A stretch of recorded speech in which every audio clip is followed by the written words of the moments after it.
kepada Presiden Republik Indonesia. Pertama, hentikan seluruh operasi militer ilegal di Papua.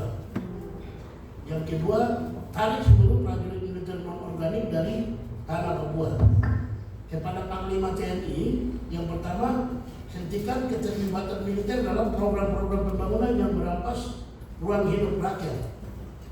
Kemudian yang ketiga, kepada pemerintah Republik Indonesia dan juga DPR RI. Yang pertama, prioritaskan pemenuhan hak asasi manusia bagi orang asli Papua. Yang kedua, hentikan proyek-proyek industri ekstraktif yang mengabaikan hak-hak masyarakat adat.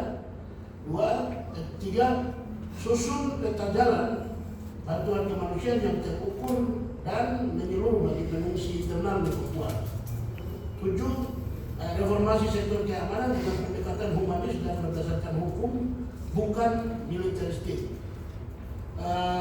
Kelima, tarik militer dari titik konflik, bangun dialog sejati dengan orang asli Papua yang berdampak. Itu rekomendasi yang kami sampaikan dalam riset kami. Terakhir, kesimpulan dari saya, tadi kalau kita lihat siklus yang kami tunjukkan, itu yang pertama adalah penyerahan militer.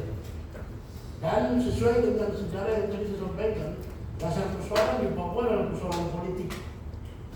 Di sana ada tuntutan Papua merdeka dan juga ambisi negara Indonesia yang terus ingin mencengkram wilayah Papua. Itu persoalan dasar. Bukan masalah kesejahteraan, bukan masalah yang lain-lain.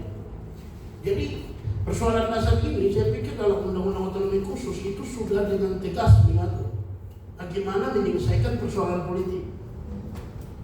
Yang pertama, ditegaskan dalam undang-undang otonomi khusus. Saya pikir ada perubahan ya undang-undang ini, tapi pasal itu tidak berubah, pasal dan bab itu. Nah, itu dengan tegas disebutkan dirikan Komnas HAM perwakilan Papua di Komnas HAM perwakilan di Papua. Hari ini sudah jadi 6 provinsi. Kalau bisa tambah 5 lagi. Itu yang pertama, itu rekomendasi otonomi khusus.